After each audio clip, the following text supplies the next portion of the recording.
people, welcome back to Glorious Botafogo, your number one source on the internet for Botafogo news in English. Now, it's not the usual voice you're used to being introduced to by every video. Different accent, get used to it. Who the hell are you? Welcome to the GB podcast, the Glorious Botafogo podcast, GB, because I am from the land of Great Britain, and I am a Botafogense. Now, we can get more into that whilst we discuss the podcast, but first things first, I just want to come to the main host of the channel. Pedro, how are you doing today, mate? Good. I am doing well. Got a victory yesterday. We're top of the table. We got the best campaign in the Carioca right now, which, you know, compared to the last few years, that's saying something. But yeah, doing good. Doing good, man. How about you? Very well. I was watching that game yesterday. It was on at midnight my time. And yeah, as you said, very much adapted, much better to, especially the first game, because there was a lot of holes, a lot of gaps. And to be honest, there's still a lot we can improve on. And I've got my podcast notes here, and that's what I'm sure we're going to touch on. So first things first, it sort of sneaks perfectly into this new style of play we're transitioning into. So Martin Anselmi in these two games obviously has deployed that sort of 3-4-2-1 formation with the inside forwards and obviously the wing backs. Newton in the last couple of games playing in the defence of the back three. What are your thoughts on how we played so far, my mate? I think it's very impressive how quickly the players have adjusted. Right? Because Anselmi, he plays very differently from Ancelotti. Anselmi, he does. It's kind of like a 3-back, sometimes even like a 5-back, right? Because you have the two wide players that go up and down, attack in a 3-4-3, and then defend on a 5, like 4-1 sort of thing. Like everybody's really compact. You lose the ball, you get it back really quickly. But when you're trying to introduce, when it comes to football and teaching concepts, sometimes it can take a while for you to get your players to assimilate the ideas. But with Anselmi, it's 2-3 matches under him, because the first 2 matches was with Balon, the U20 coach, and the U20 boys. But with Ancelotti and the main squad, it's really impressive how quickly everything has kind of sort of falling into place. I'm really impressed. Like, you can tell that Anselmi has ideas and concepts that he's not willing to part with, and he's doing everything in his power to get the team to play like he likes to play, and we are seeing that. I mean, the only thing so far, I feel like we're not doing quite well yet, even though we haven't conceded a lot of goals, is the defensive cohesiveness, or just defensive, what's the word I'm looking for? Just, I guess, the execution of the defensive tactics. I feel like it's still kind of off a little bit, but you can tell even with the goalkeeper coming out and doing that 4-back, like the goalkeeper ends up being one of the center backs, you know, when Botafogo is attacking, because you can see Neto, he comes way out of his box to receive the ball, and he becomes a center back. And sometimes that's why Botafogo has a numerical advantage on the pitch, because the goalkeeper comes out and it's a 4-back, because then the 3 center backs ended up going wide, one here, one goes wide there, goalkeeper comes in and takes that place, and then bam. So it's very interesting, man. I've never seen Botafogo play like this. It's been a long time, man. I mean, a long time. I'm talking like early 2000s since I've seen Botafogo play with a 3-back, even 5-back. Yeah, it's been a while. Yeah, well, that progressive system there is something that has been trending in modern football for quite the longest time. Now, most recently with Liam Rosenior in European football at Chelsea, quite famously has done that exact same like systematic build-up where at Strasbourg, now at Chelsea, where the goalkeeper makes a part of the four, so you can put an extra man in defence in the midfield to give you that numerical advantage. That is one of the first things I was noticing, numerical advantage, because that was the one thing I was thinking, so the lack of number 10, now we've not got Savarino, and we've got Montoro and Arto, obviously the last game, Santi Rodriguez playing besides. I was wondering, where's the extra man in midfield going to come? And I think it's an emphasis on build-up, because what you said about Davide Ancelotti is not willing to. He was very, very stubborn on his style. It's similar but different. I think in attack, it's very much similar to what Ancelotti was trying to do. Now, I did make a Twitter thread on this. It is very much the same emphasis on very wide attacking fullbacks than inside forwards. It is very similar in that regard, but the build-up is completely different. And you can tell in the first game, it was very much an adaptation struggle. We should have been 2-0 down, let's just say it straight up. We should have been 2-0 down. We come up against a better team. I was not comfortable watching that game. But against Bangu, a lot more comfortable. It is all about those wide centre-backs. So last it would have been Barbosa, now Marcel.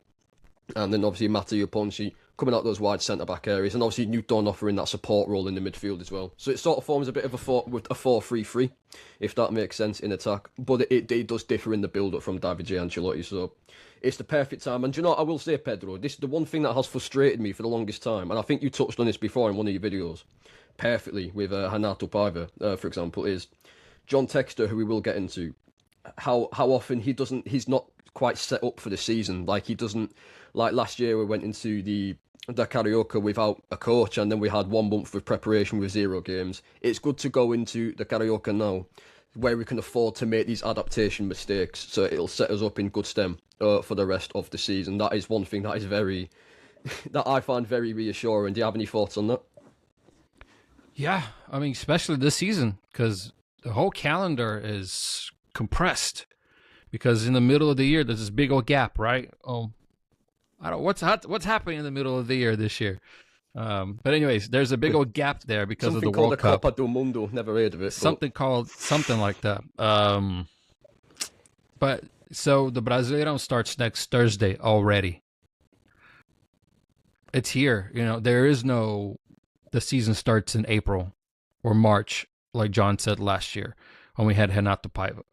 When we were fighting for 2 pieces of silverware that we don't have in our history, that for John, that I don't know if it's the American sports mentality, but those 2 cups would have meant a lot for Botafogo, like a lot. So for us to start the season with a coach that was not prepared to take the daunting tasks of taking that team, the 2020-24 team, to try to win 2 brand new cups, and one was against our biggest rival, or one of our biggest rivals. It was so frustrating, man. Like, how are you just going to not prepare for that? To me, it was just so this season is already totally different.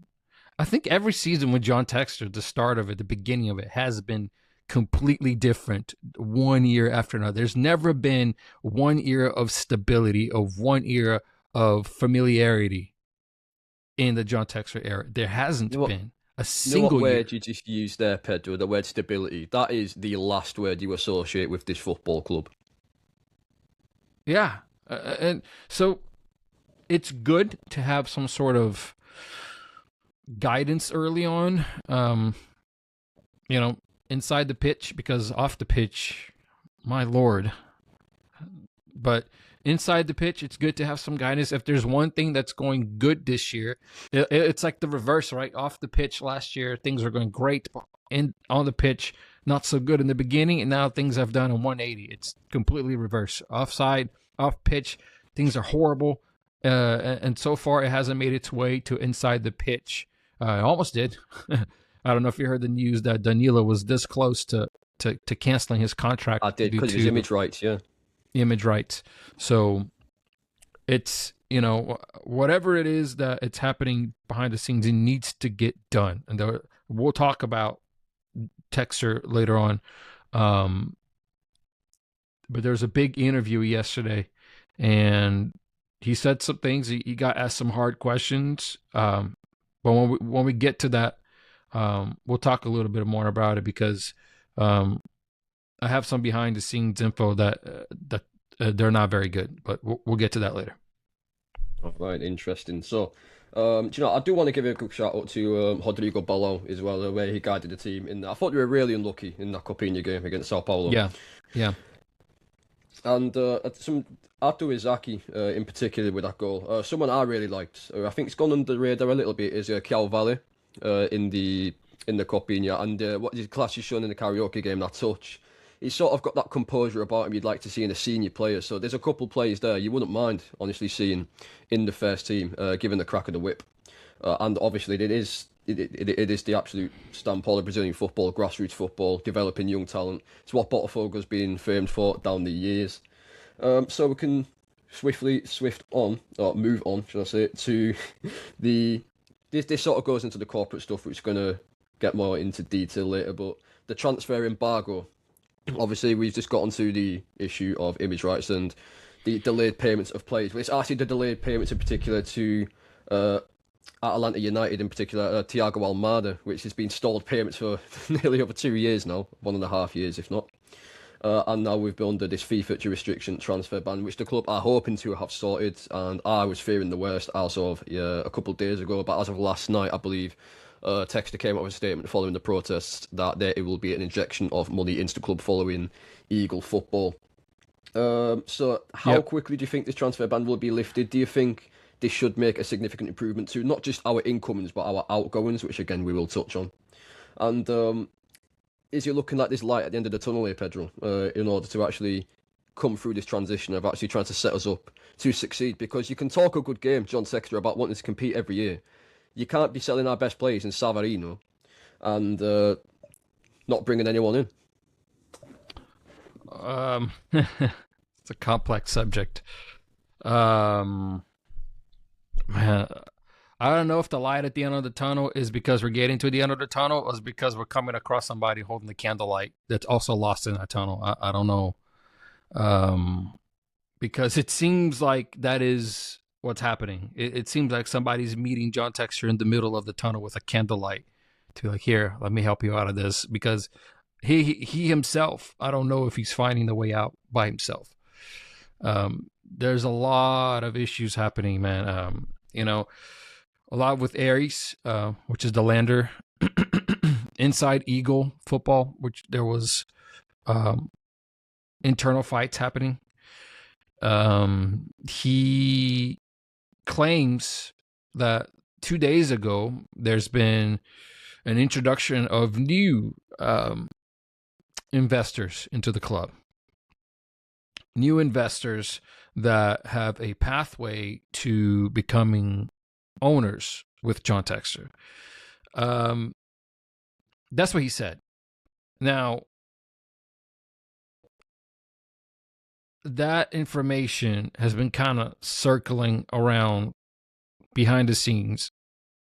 And to complement that, I heard that this new investment is actually just another loan with incredibly high interest rates. That, if John Textor is not able to recoup or he has lost with the help of these new people, I think these new people just kind of take over and Textor's out with nothing and a lot of debt, which, man, that's going to be tough for him because he's been on that back foot before. And it seems like we're getting to a place where he feels cornered again. And this is the first time he's felt like this at Botafogo. But from what I heard is that this is just more loans. He's taking loans to pay loans.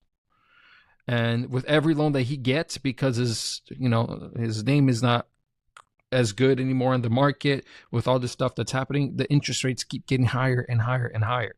Now, he did say that these people are good friends of his, and allegedly, and that these people are former partners at Fubo TV. I don't know who the previous owners of Fubo TV are, and I don't know if they are still the current owners of Fubo TV or if they were once upon a time owners with Fubo TV with Textor. But apparently that's who's coming in. So if that's true, yeah, they probably have a lot of money. But I don't know, man. This is very concerning. I don't know if it's the light of the end of the tunnel just yet, because he's got to what, next week to pay if we want to add the players in the Carioca.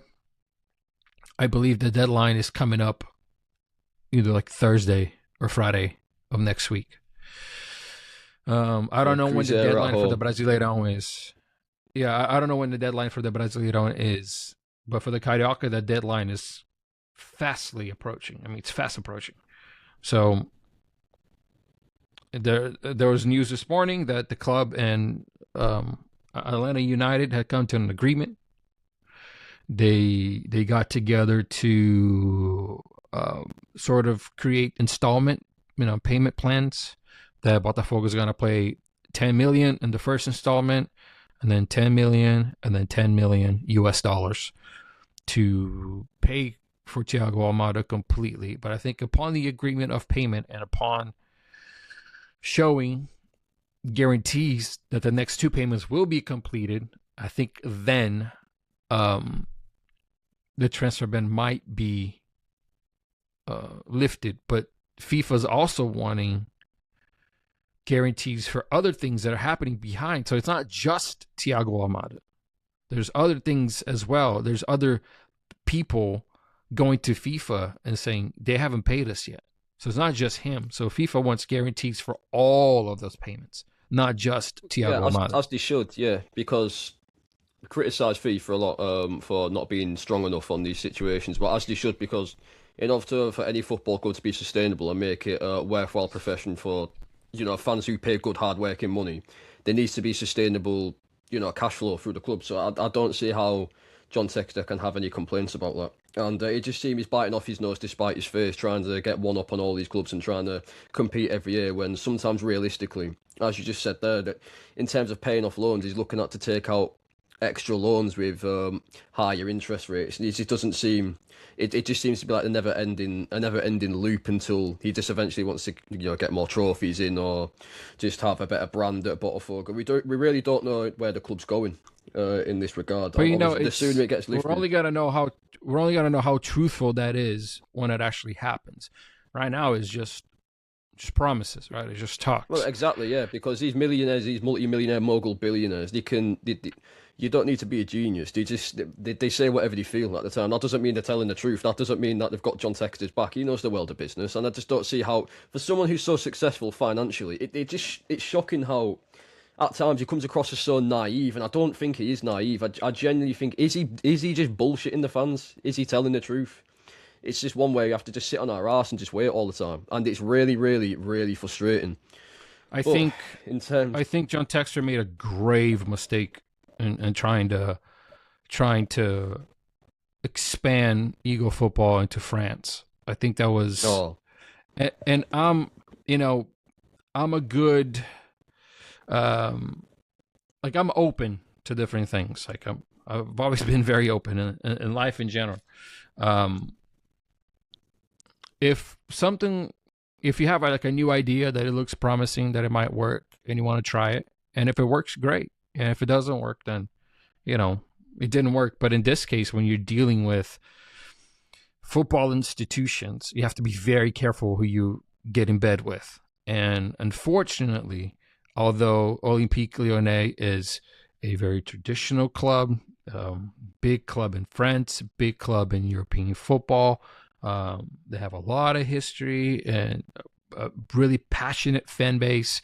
And I have nothing bad to say about the people that I've talked to from Olympique Lyonnais or their content creators, because at the end of the day, everybody's going to fight for their club, right? So if it comes between Botafogo staying afloat and the side effect of that is Olympique Lyonnais ceasing to exist, I'm always going to choose that option. If that's the only option, right? If that's the only option. Obviously, I don't want to see Olympique Lyonnais cease to exist because they're a big club. But it's not starting, but it's very apparent that the issues that are happening right now are due to our relationship with Olympique Lyonnais, and obviously it's hard. It's easy to say that now. Like in America, we call it Monday morning quarterbacking. When you say, "Oh, we should have done this, we should have done that," but it's pretty apparent that we should have never gotten in bed with Olympique Lyonnais, because that's created nothing but problems. We didn't really. They're saying that John Texter used the funds and the money here to fund your championships and this and that. And there's been documents that prove. I mean, this is all John Texter's word, and you can take that word as you want it. I mean, take it as you wish. But he's saying that they owe Botafogo 34 million euros, and 34 million euros in reais is a lot of money. That's cash flow for the whole year, basically. And if it wasn't for Olympique Lyonnais, John Texter would have done it with something else, somebody else, maybe better business partners. But once Michelle King took over, and he spoke about that yesterday, that's when things went south. She made her own decisions, cut the cash flow between the two clubs, and cut the cash flow when Olympique Lyonnais had the majority of that lump sum of money. So that's why this is all happening, according to John Texter. And he said, I just chose the wrong partners. And so let's see if he's going to choose the right partners now. But it's very apparent to me that the whole thing was just a big mistake.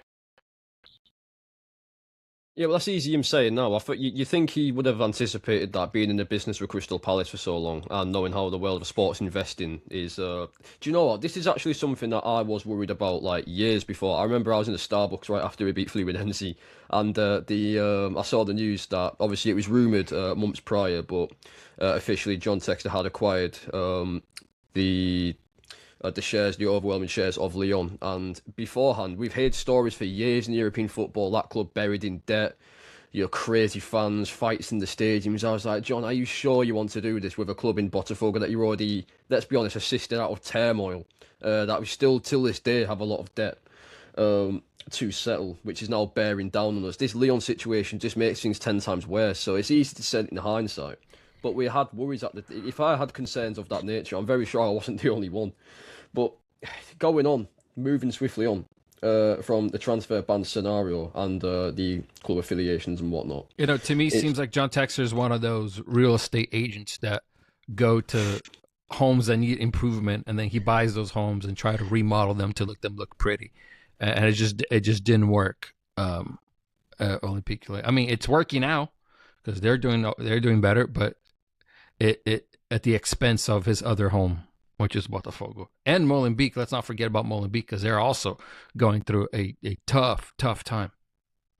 Well, I mean, they have been an ideal club in order for us to actually loan players out and get playing time. Like, for example, with Segovia's of the world's example. I mean, right.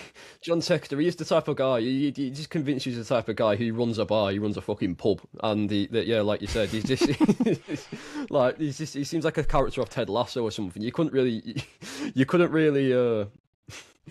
write him as a character if you tried, really. I'll give him that in that aspect. He's definitely a unique character. But in terms of, let's get on to business now, away from all the... Do you know what? We was going to come to John Texter and the Eagle football situation. We'll come back on more into the inside information you have. But just before so, moving swiftly onto this transfer business, in terms of our outgoings, notably Savarino and Marlon Freitas have been the two big ones. Two players I did not want to go at all. Marlon Freitas, we can talk for hours about this guy. He tried turning the media on Botafogo's back because, for me, I think because he knows that John Texter has a bad reputation of getting rid of our best players because we've become a selling club. He thought he could get away with it. You can't get away with this shit. Like, we know the story. You've gone to Palmeiras. You wanted the pay rise, and it's just ridiculous. He's just lied to us for years.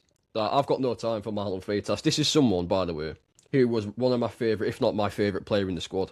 I was watching that Palmeiras game the other day. I can't look at him the same way. He's just as slimy as John Texter's sports investors. It's just the world of sport. We're just religion ourselves in these days. It's getting ridiculous. Yeah. And it's a real big shame with Marlon Freitas. He could have chosen to go out through the front door, and just like Savarino did when he said goodbye to Botafogo.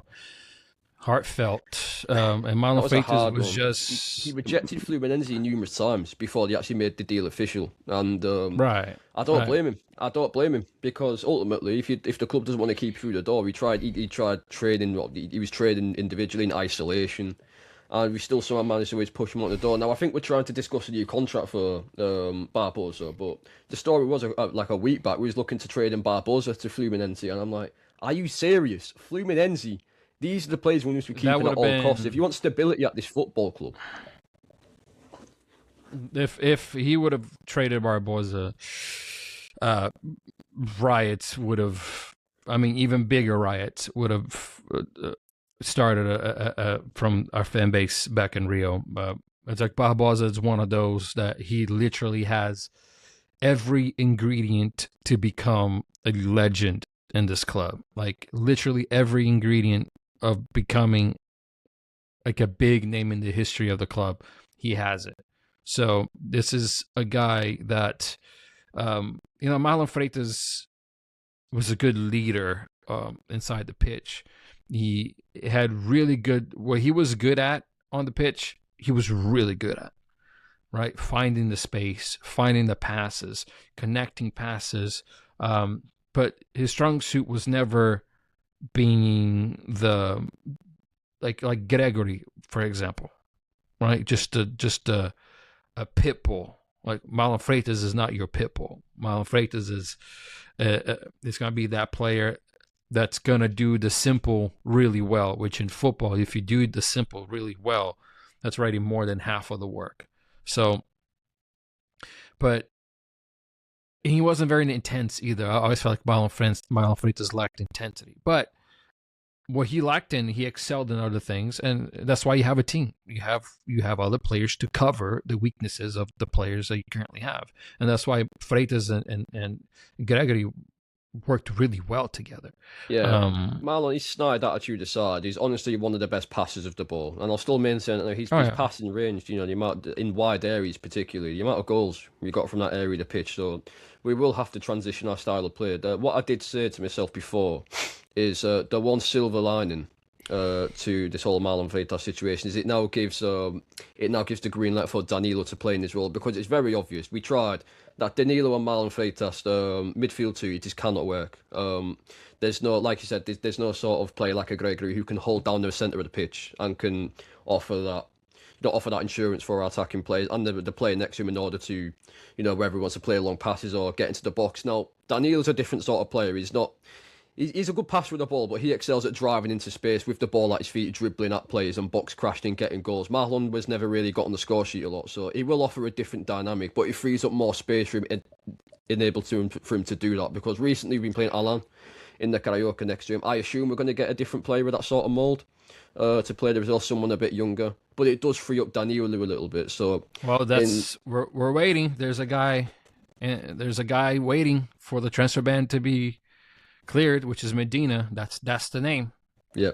But with the transfer ban, we can't bring him on, and I think he's gonna fit into Anselmi's system really well. I mean, Medina and I think Danilo. It's really going to be a really good duo. But let me say this: if Haaland plays like he played yesterday, if he continues that form, gonna be hard to bench him. Yeah, well, I was proposing maybe we move on along due to the age and maybe like the high wages is on, but with the whole situation of Marlon, I think it's very vital we keep this guy now for the experience. If someone comes in, he's got that mentor as well, because he's been around Europe, he's been there, he's done it. Yeah, a player like Alan is very, I think is very vital to the team for what you said, the experience, and not only inside the pitch, but to the youngsters that are on the squad as well. I mean, the positive side, looking at my notes, in terms of the outgoings, Lucas out there, $1.5 million, that's 10 million highs. How the fuck we got that for him, I don't know. And then... he's not very far from me now. He's about a 3-hour drive from where Houston. I live. Yeah. Yeah, he's a 3-hour drive. Not north, but east. So, northeast. If I drive 3 hours, I can go boo him on the stands. You'll have to catch a game and get a signed shirt and send me it in the post, my mate. Then we've got Marlon Freitas, who went out for $5 million. Despite the controversy, that's a decent amount of money for a 30-year-old, to be honest. Yes. Davide Ricardo, a player who I really like the look of, but I think the offer we got from Dinamo Kiev, particularly with the add-ons as well, even upfront $6 million and then the same amount for Savarino. I mean, that'll come through around, so it's $20 million. That is around, that's under 140 million highs. That is a good sum of money to reinvest back into the squad. That is the good news. Getting these high wage players off the boards and giving us the availability to bring more Savarino and young Marlon players. Freitas, you can talk about their importance in the context of the club and their importance and how good of players they are. But if we're just looking at straight numbers, right, because we have to be partial, we have to be fair as well, right? In terms of numbers and sales, those are good sales. 100%. It is a good sum of money to get in without the injection of the cash flow that is rumoured to come in under what circumstances. It wasn't the way I'd like to go. I'm sure it wasn't the way you'd like to do. Savarino was actually my favourite player at the football club, even during that 2024 year with that famous front four. Savarino was always my favourite player. So clutch in big games, so smooth on the ball, very versatile, left foot, right foot. It's going to be hard to replace the sort of player of his mould, although we are playing a system now without that natural number 10 player. As for our incomings, this is where I was going to ask you to expand a little bit more on Medina, for example, his style of play. The two official transfers as of now, of course, Villalba from Uruguay and Yatala from the Academy of Sao Paulo, young centre-back in there, who, by the way, I've actually seen before in Copinha. I think he's a very good defender, very strong, imposing, comfortable on the ball. I think that is a good bit of business. As for Villalba, I can't say I'm familiar with his style. I'm sure you've probably seen a bit more clips of him than me. And as for Medina in midfield, and I believe a couple more transfers as well, who I've actually lost the names of in my head because I've been getting wrapped up with the whole controversy with the transfer ban and whatnot. So, what are your thoughts on the two official signs we've made so far? And as for the notes of the players who are to come through, is there any information you can give us on their style of play, how they play, when they're going to fit into Anselmi's system? Take the floor, mate. So the two that signed, Italu and Villalba. Villalba to me just seems like that's the player that we're going to use as a scapegoat a lot of times going forward. We're going to be able to send through balls, quick 1-2 plays because he's fast. He's tall, but he is fast. He reminds me of like a Junior Santos, like a Uruguayan Junior Santos. So if Villalba can kind of sort of do what Junior Santos did about Botafogo, yeah, I think he's going to have a good I good love time Junior here. Santos as a player. I do. I learned to love Junior Santos. At the beginning of Junior Santos' time at Botafogo, there was not one player that pissed me off as much as Junior Santos did. But I came to love him. And oh man, I just read something over here about the transfer ban, but we'll talk about that. Oh, dear. So Villalba is that player. We're looking for speed. Put him on. You know, if we want to take advantage of the opposing team playing a high line where they sit further up the pitch, close to the midfield, and we want to send through balls behind the defender's back to somebody fast, that's Villalba. That's who you put on. In Italo, I confess I don't know much about him. All I know, he was playing for Toronto FC B, which I think plays at MLS next. Oh, well, it's perfect because that's actually a player I do know a fair bit about, but I didn't know much about Villalba. He's informed me there that's sort of similar style to Junior Santos, which makes me think, do you think potentially he could be coming in to replace Nito Fernandes' role in the team? Because is that sort of similar mould of play we brought him in for? On the right side, right-footed player on the right side, looking to get in behind with that lightning pace. Do you think is that sort of mould of player that we'd be looking to replace Nathan Fernandes? Because obviously he's coming to the team as of last year, and he is not exactly set up the team a lot. Had a very good game against Vasco, and he's had a few flashes here and there, but he's not seen enough from him for how he's the potential where we know he can be. Yeah, I don't think he's really settled in the club, and after this, after how long it's been since he's been with us, You would figure that he would kind of find his place, but he hasn't yet. So maybe Villalba is that person that's looking to go there because Nathan Fernandes just hasn't really produced that we expected him to produce. And again, Italo, I don't really know much about him. He plays for the MLS Next Pro. I've told you a text messages that I coach a U8 and under 14 squads, and actually my U14 boys team, we played against a team that had 3 players from MLS Next on that squad, which is the league below the MLS Next Pro. But the level of MLS Next Pro, I just don't know. Like you say that you like Italo quite a bit. I don't know what to expect. I trust in our scouting department because they've made a lot of good choices. So I'm just hoping that Italo is one of those.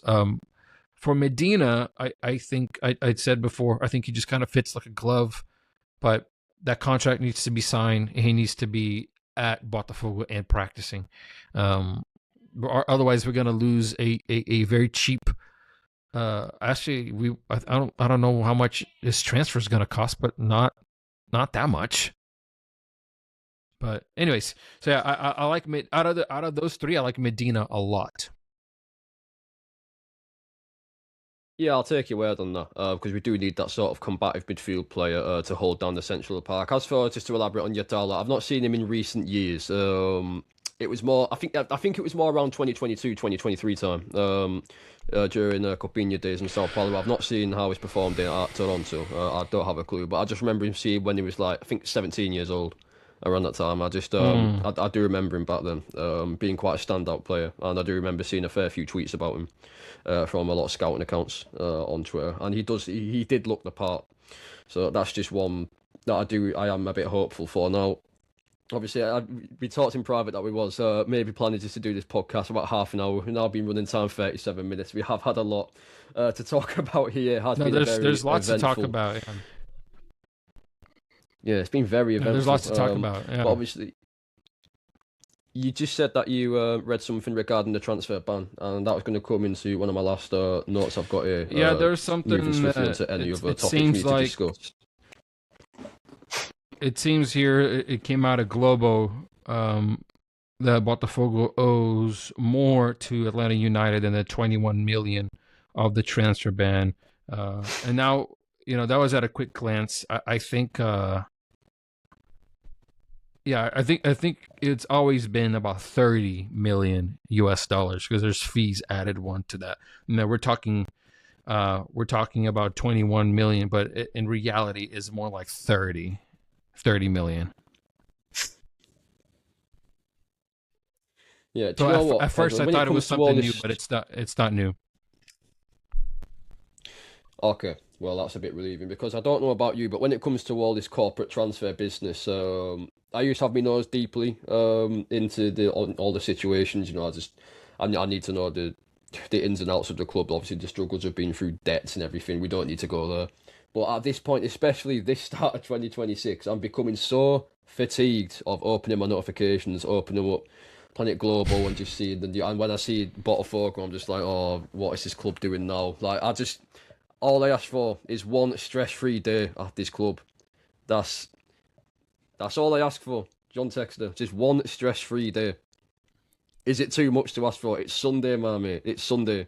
Can't keep doing this. Yeah, sometimes that's how I feel too, man. Can we have one day of peace? Just one. Just one. Again, I feel like you said it in the beginning.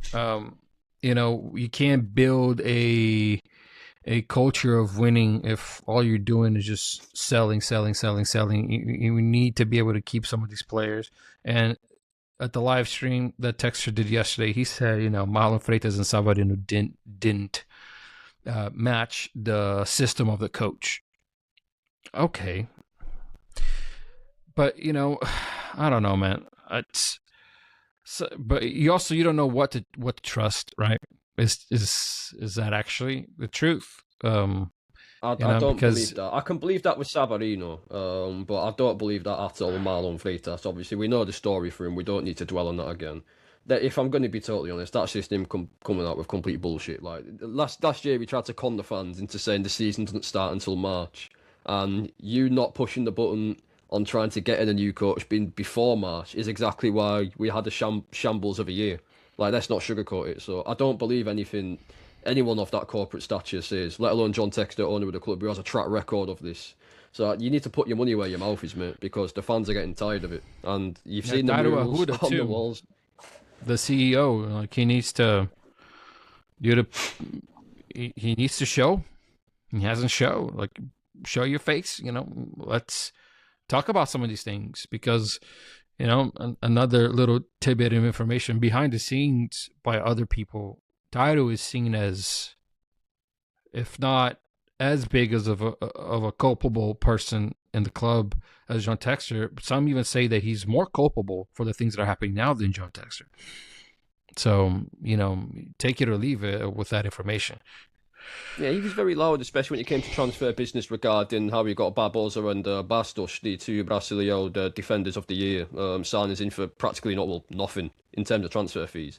Dead silence when we're going like coachless for 3 months, and that's completely shafted the entire year. It's just frustrating. I mean, we can go on for days, but like I said, one of the very first things we touched at the start of the podcast is just I'm so happy that we've finally got a direction to go in, even if off the field we look an absolute shambles, at least in the football style. And Selmy will be putting his foot in, clamping down, and just making sure that the players have absolutely no other focuses other than focusing on Botafogo and getting this result against, which we can slowly go into now. Cruzeiro at home. So basically, just a guaranteed fucking loss, mate. If anyone is familiar with the record of this club against Cruzeiro at the New Don Santos. Yeah, just prepare to start at a 0-0-1 record, and then we'll just start new after that. But I hope not. Cruzeiro has the former national team manager now, Brazilian national team manager, and Anselmi has his own way of thinking, and Chichi has his own way of thinking and playing, and let's just hope that Anselmi has the better day, and then that our players have the better day, because Cruzeiro also has an excellent squad. Excellent squad. So it's going to be a good game, man. Unfortunately, I'm going to miss that match. I am pretty upset about it. I won't be able to watch that match. I need to find a way to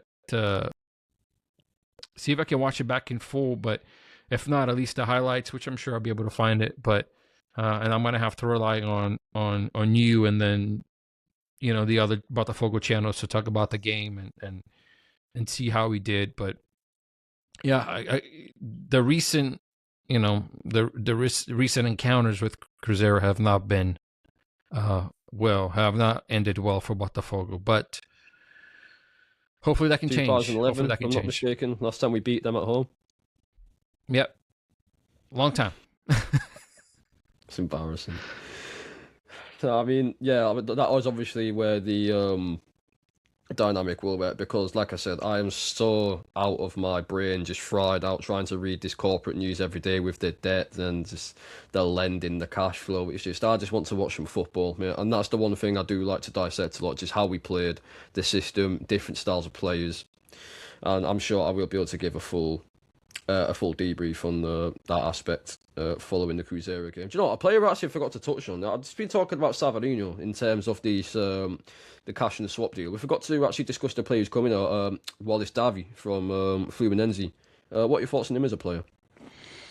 Honestly, I don't know too much, except for the fact that he's seen as a young promise, as a player that found some success in the academy teams there in Fluminense, and Fluminense is known for having good academy players. So if he's anything like people have been saying, if he's got the potential that people have been saying that he has, so you're telling me that we got him and we got money for Savarino? I mean, that to me seems like the deal of the year. But if those rumors are true, we got to see it. he's gonna be a player that's gonna need some what's the word I'm looking for? He's gonna need some guidance. He's gonna need some time to under Anselmi to learn things. And he was at the Newton Santos yesterday, and I must confess, I thought he looked a little uncomfortable there, but that could be just me. But as far as like how he plays and what is his the strengths and characteristics, I honestly I don't know much about him except that all I know he's a promising up and coming player from the Fluminense Academy, and that's usually a good thing. It's very persistent, Anselmi, that he's very keen on having these two holding midfield players. Very different, like I said, in attack, in opposed to David Ancelotti. He's got his system. He's very sold in it.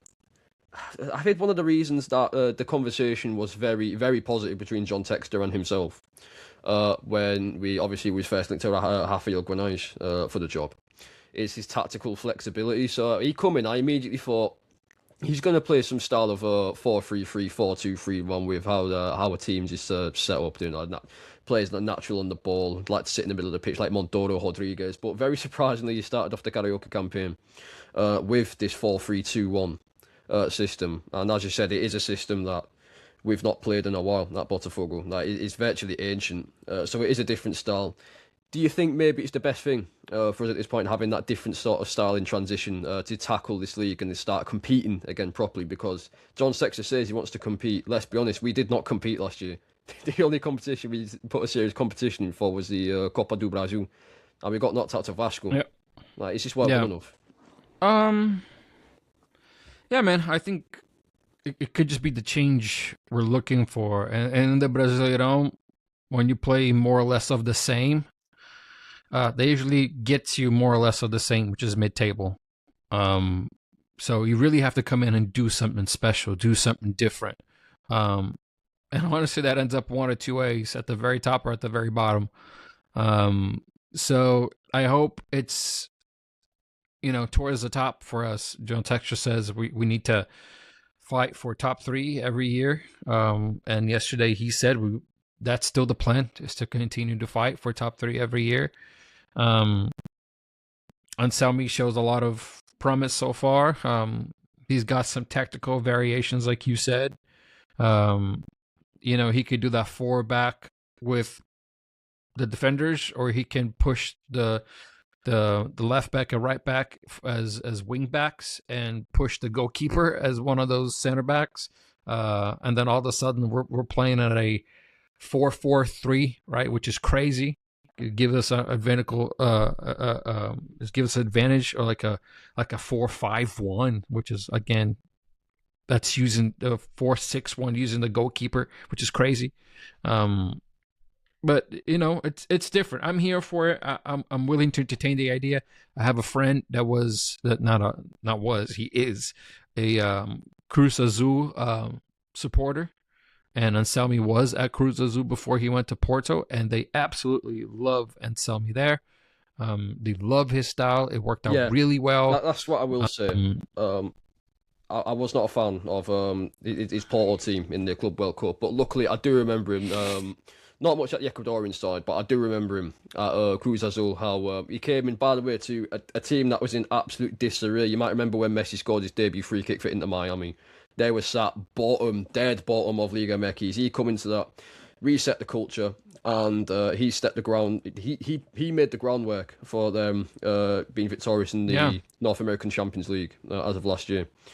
And that was down to him. They play that exact same 3-back system now that they've transitioned from him. So it does seem that he might be the right fit. I mean, it's not my favourite type of football, like this like slow, calculated possession build-up style. But it is very much an emphasis on the Botafogo way John Textor persists on, attacking overloads and ensuring we are playing front-forward facing football.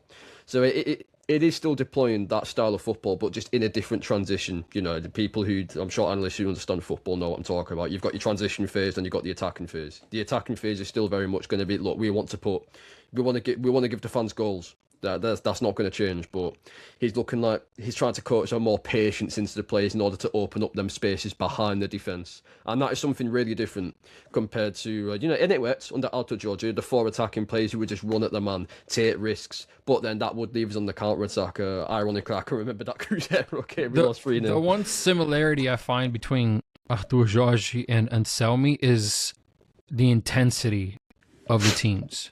Arthur Jorge's teams were intense. It was a 4-2-4. It was Gregory and Marlon Freitas only in the middle, and then we had 4 forwards, and it was just a constant high line. Your center backs and your right back and left back were sitting at the halfway line. Marlon Freitas and Gregory were filling the space in between, and then we had 4 forwards. With Anselmi, he will push 3 center backs to the halfway line. You have 2 wing backs, which allow what would be our wingers, Montoro, or whoever else, Artur, to actually play inverted wingers. So they go from the outside to the middle, and again, just adding numbers everywhere, just to be able to have triangulations everywhere. And as a coach, I try to teach that to my players. Like, you always have to have 2 way outs. You have to have two teammates supporting you at all times. So that creates advantages everywhere on the pitch. And by playing those wing backs further up the pitch and being able to get those natural wingers and play them inverted in, which is, by the way, how Artur played the best years of his career as an inverted winger, almost as a attacking cam, like a forward, an inside forward. So it could work, man. It could work. I don't care what the formation is, but I do love watching an intense team, a team that passes with purpose, and a team that will pass baiting opponents to create spaces, and then relying on the creativity of your own players to make those things happen, but make them happen fast. I don't like the slow build-up method. I've never been a fan of that. Goalkeeper to center back to left back, switch all the way to the right back, pass back to the goalkeeper, go back to the center back, go to the CDM, pass forward to the winger. It's a disease that has intoxicated European football for years, Pedro. I don't like saves. That. We want to see talented players taken on the man. We want to see fast tempo football. And like I said, it is really not my cup of tea. However, look, it might be that sort of thing where he's looking to draw out the opposition in order to create those spaces for the players to attack. Because you've got to bear in mind that what you just said then, so when you've got Atul Cabral, the striker, then your inside forwards and your wing backs, that's 5 players you've got in attack there in different zones off the pitch. And when your midfielders have the ball, in this case, it'll be Gregory and Danilo. This is why I'm not convinced that John Tex is telling the total truth when Marlon Freitas just didn't suit Anselmi style, because he would be the perfect type of player to spread diagonals in that system. Perfect. But what I have noticed about that attacking setup that we've just described is the inside forwards, they're actually not playing off the shoulder. One actually drops back. So you notice when we attack on the right side, Santi Rodriguez drops back into midfield to receive the ball. And then he sort of drives into... He likes to take players on and he likes to drive into the space. So if we're playing on the left side, Montoro will drop back and then Santi Rodriguez will play wide to combine with the fullback. And what that does as well, that creates so much more space for Artur Cabral, who, by the way, I'm still just not sold on. I think he's a good player, Artur Cabral. I really do think he's a good player, but he's just got issues by the sounds of it with the pitch we play on and, his age, his physicality. I'm not convinced either, yeah.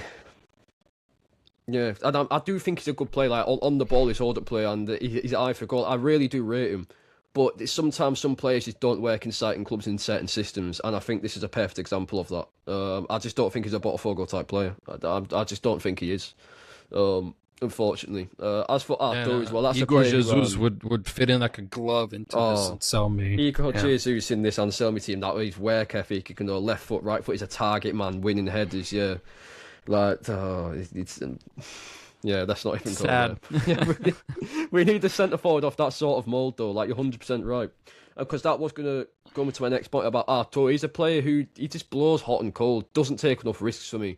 Again, not a bad player, signed him for a lot of big money, and sometimes he can put a string of games together where he looks excellent, and then like I remember that I was so frustrated when coming off the bench against Vasco in that Copa do Brasil game. So much space to attack. He just looks so hesitant. It sometimes looks like he's got two left feet.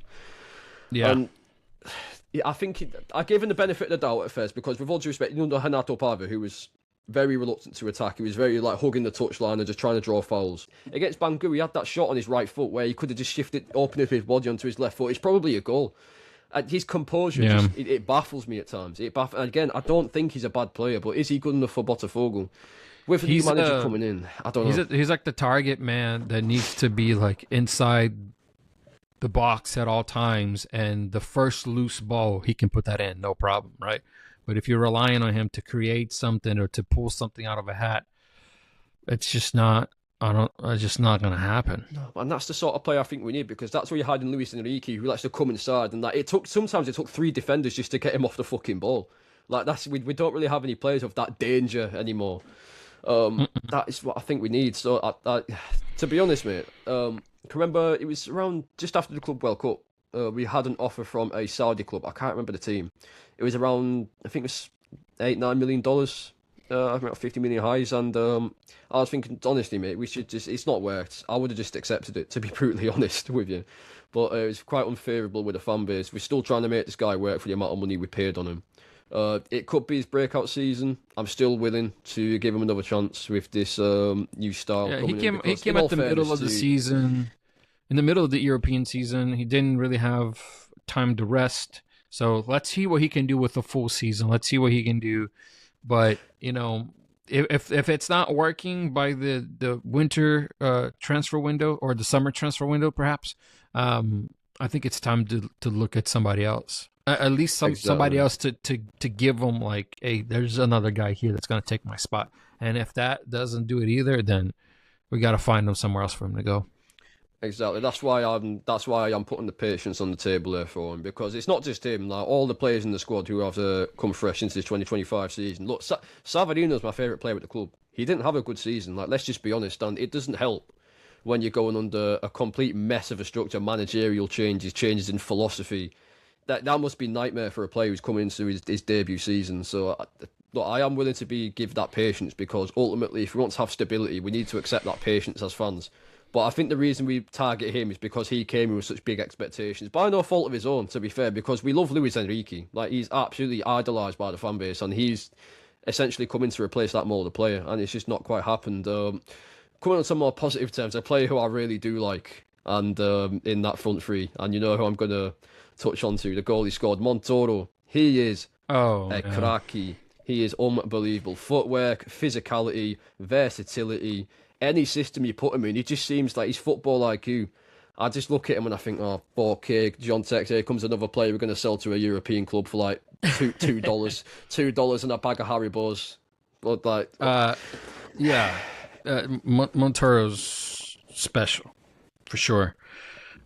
He's a special kid, man. I think this season's his last season with the club. I don't think he's going to last more than that. There's no way he lasts. I would be really surprised if nobody comes and takes him in the summer, you know, to get ready for a European season at the start of the European season, not at the middle. But I hope he stays to the end of the season, because he is that difference maker. He's the Almada of this team now. You know, he's just something else, man. It really baffles me how the amount of quality some of these younger Argentinians have, and the ability of our scouting department to find those players. Yeah, and again, ironically, the Cruzeiro game we lost. I remember in that game, he was just, when he does reverse, like drags the ball back between his feet, and you can just look up without even looking at the ball, and he knows exactly where to juggle the ball between his feet. You can't coach that sort of talent.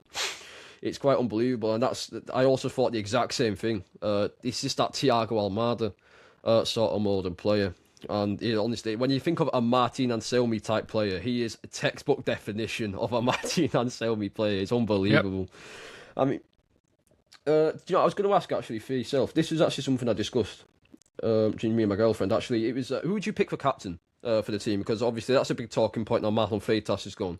I think my pick personally was Barbosa, but I think the names you see flying around on social media, it's either Alex Telles or Martial to put the armband on, and it's going to be quite a pick. So, what are your thoughts on that, mate?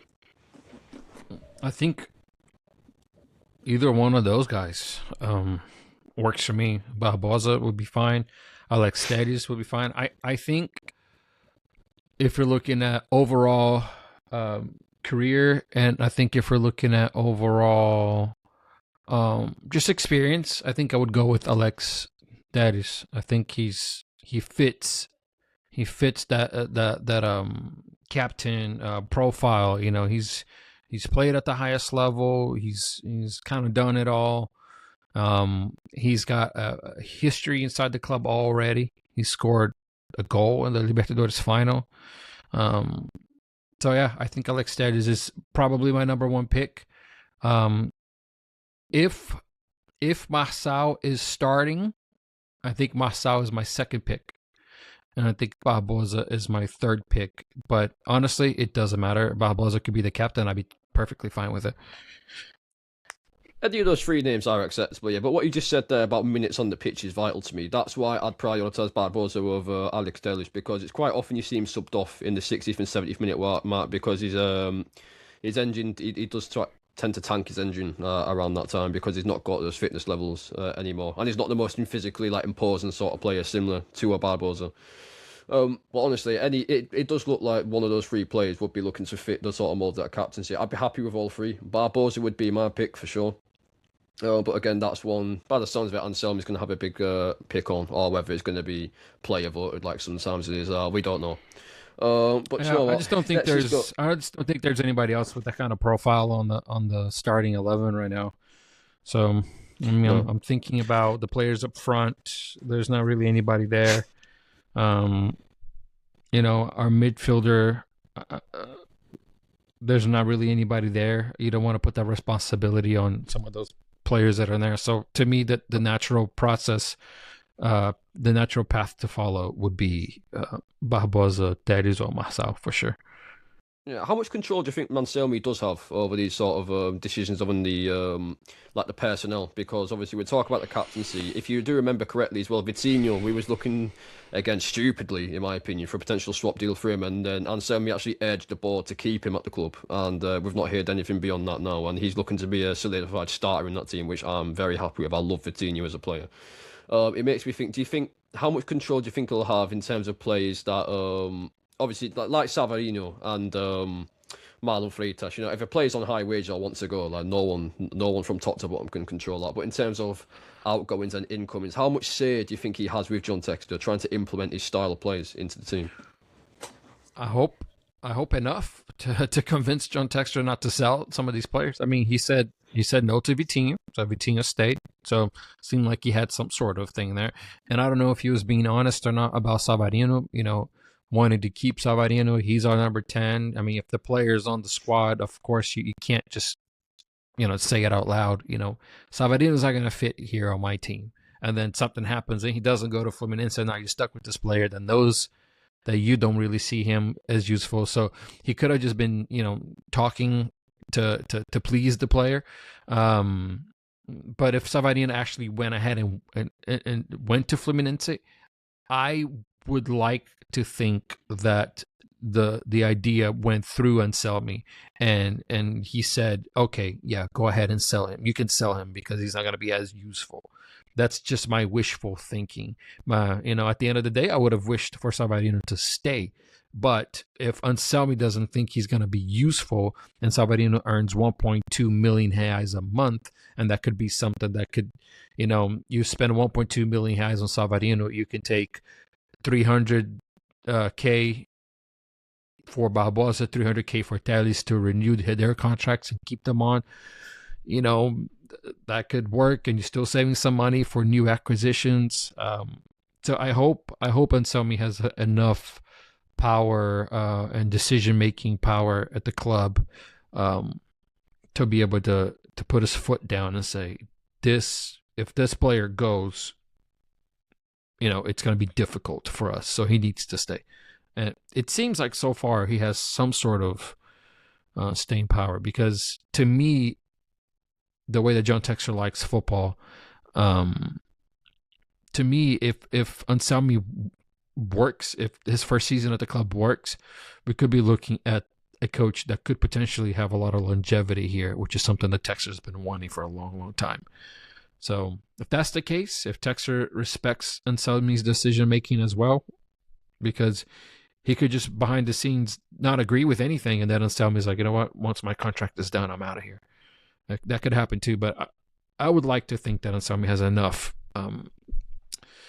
power and enough say-so to keep players. And, you know, he said it on the press conference, you know, we need to sell players to you know, make some money to keep the club afloat, and I expect to lose some players. He said that a couple of press conferences ago, and then Savarino leaves, so maybe he already knew, you know. That is only one that time will tell, won't it? But the early signs do look promising. I mean, one little position I wanted to touch on that, so we forget about. I mean, in terms of the goalkeeper department, we went through 3 different goalkeepers last year, and all 3 of them not really. I think Leo Linky looked decent for a patch, and then eventually, when the games caught up with him, he just showed that he doesn't have that experience to play at the top level as of now. That doesn't mean he couldn't potentially be that person in the future. Let's not forget he is still young. But we have been linked to a fair few goalkeepers, even under this transfer embargo. So, like, what do you think it will be Neto starting for the season? Neto or Leo Linky? Or do you think we're going to look to try and bring another keeper in, hopefully getting this, this transfer ban settled? Neto has got to be the guy. I just don't quite trust Linky yet. He's not like. If we're going to compare resumes, right? I mean, come on. Neto is just above and beyond. He's always kind of been this keeper that just kind of settled into a bigger team and just never really took the starting position. He was always the second string goalkeeper in any club that he's ever been to. But there's, with the exception of a couple. So, but he does have the experience, and it seems like he's very comfortable with the ball in his feet, which is vital for Anselmi. I really wish we would have signed Andrew, that we wouldn't have lost him due to the whole, the issues with the transfer ban and the issues with the agent and John Textor. Andrew he's come out many, many times, publicly said it. He's a Botafogo supporter, even though both of his parents were Flamengo supporters. Andrew was chosen, like many of us are, and he knows about the history of Botafogo and black goalkeepers. It's a thing. It's always been a thing at Botafogo. Botafogo and black goalkeepers have always been about Manga, Wagner, and Jefferson. And now Jean Vitor. I mean, obviously that's not to say anything, but Botafogo fans are superstitious. And that's just sort of a thing that over the years, Botafogo fans for some reason feel more comfortable with a black goalkeeper on go. But to me, if the guy's doing well and he's playing well, he could be blue. I don't give a damn. I feel football fans are just really superstitious as well. The most absurd one I've heard of, the most absurd superstition, which still sticks in my mind and makes me laugh till this day, is when Neymar left Barcelona and all the coolies Barcelona fans are saying, look, if his name does not begin with N, their replacement, then we're not interested. Like, that's how far it runs in the DNA of football. But yeah, I think it will be, like you said, it will be Neto -- 1 pick. He actually excelled at Barcelona. There was a phase where Ter Stegen wasn't actually playing. I think that was around 2020. And he was very imposing in that goal. I remember a lot of Barca fans were actually calling for him to actually start even when Ter Stegen come back. But then again, at Arsenal, he was quite poor in the game he's shown. And against Vasco, I was not... She should have never let that free kick go past him. So it's not... In the last couple of years, it's not been the most convincing. But look, you've got to give him the benefit of the doubt. It is only a couple of games here and there. But I think it's not the end of the day. It's not emergency priority by any means. If we go with Neto as our number 1 and Leo Linky, even though he has had a couple of shaky moments here and there, you would not you would not be scratching your head and banging your head against the wall with absolute fear and despair if Leo Linkio had to come in tomorrow to be in between the goal, because he did pull off some good saves, to be fair. So that is one we'll just have to wait. And I think when a new manager comes in, especially one that's coming so early, and like you said, trying to stamp his authority and put his foot on the team and just make sure that, look, this is how I want to play, these are the players I want to keep, this is the style I want to impose, then we've got to give every player in the squad a brand new start and a refresh. I mean, if we're looking at goalkeepers, look at Fabio at Fluminense. He's like, he's old as shit, and there he is, and still playing at a top level. So, I don't care how old Neto is, as long as he's performing. We could have an 18-year-old keeper right now, and if he's saving everything and he looks like the starter, then he's the starter. That's just how I think. I think age, obviously, you don't want to have a bunch of 35-year-olds on your team. Right, you want to have a nice balance of older players and younger players. But if the guy is 35 and he's sprinting down the field just as fast as the 18-year-old and he's doing better, or the 22-year-old or the 25-year-old, whatever it is, if he's still physically able to keep up and he's the best name for the position, then that's who starts. I've always been a big fan of meritocracy on the pitch. Whoever does best in training gets the position, no matter how old. No. If they're keeping up, that's who needs to go in. If Neto's doing that, then yeah, for sure. And if Leo Link is doing that, if Raul is doing that, if Christian Lohr is doing that, to me, Christian Dior, the best starts. So that's my view. Yeah, I think your perception on a player can change with just a refresh in mentality or manager. And the prime example of that last year would be Newton coming into the team, and he was the surprise of the team. Really, he's just sort of those players that just came through academy. He holds his own, okay. Yeah, do you know what? I think it's important for his type of players to have in the team. Like, he's not outstanding by any means. Like, if the team came in with a big offer for him, then it's like, yeah, he's not irreplaceable or anything. But like, he's a player who come through the academy. He understands the culture. He's on basically piss low wages, and every time he comes in, he does a job. All right, he's not flashy. He doesn't have long passes. He doesn't have flair. But by the looks of it, he can slot into centre back and do a job for Anselmi. And he might be the ideal type of player for Anselmi because he works hard. He doesn't complain. He comes in and does a job when you need to. It's those sort of players which they're a mould of stability at a club. Players like him and Matteo Ponchi, for example. It's vital that we do keep these sort of players. So they will be the building block going into 2026 to build winning mentality, because don't underlook these sort of players. And to be honest, yeah, I think that's it's nothing else we've touched on. That is a solid hour of solid first episode. An unhealthy hour of Botafogo. Anytime I spend more than 5 minutes looking at Botafogo news, I feel like I need to go to the hospital for heart surgery, mate. It's a therapy session. Speaking of our feelings and our frustrations, kind of like we're doing our own mental health hour here. There you go. That's the title for episode 1, Pedro. Mental health. GB podcast. Botafogo therapy session. There you go. So, something different for the audience. I hope people have tuned in, and if you listen this far, you are an absolute fucking legend. So expect more to come. We should be back after the Botafogo Cruzeiro game. No schedule as of yet. We'll just sort of do it when it happens. But yeah, something enjoyable, something different for the culture, and we'll just see how the year goes, mate. So yeah, this club is so hopefully chaotic, good. Pedro. That this club is so chaotic. As soon as we stop recording and go on and get on with our lives, feed our kids and eat our food, 2 hours later, Globo's going to inform a Fogo. We're going to put it on Twitter. Botafogo announced that they're going to liquidate as a club tomorrow, and all the fans should just die. And literally, that is literally. I think we should be fine. It could happen. Hopefully not. Hopefully not, mate. Right. So thank you very much for listening to all those that have listened so far. We should be back after the Botafogo Cruzeiro game. And take care of yourselves. Vamos Botafogo. Peace.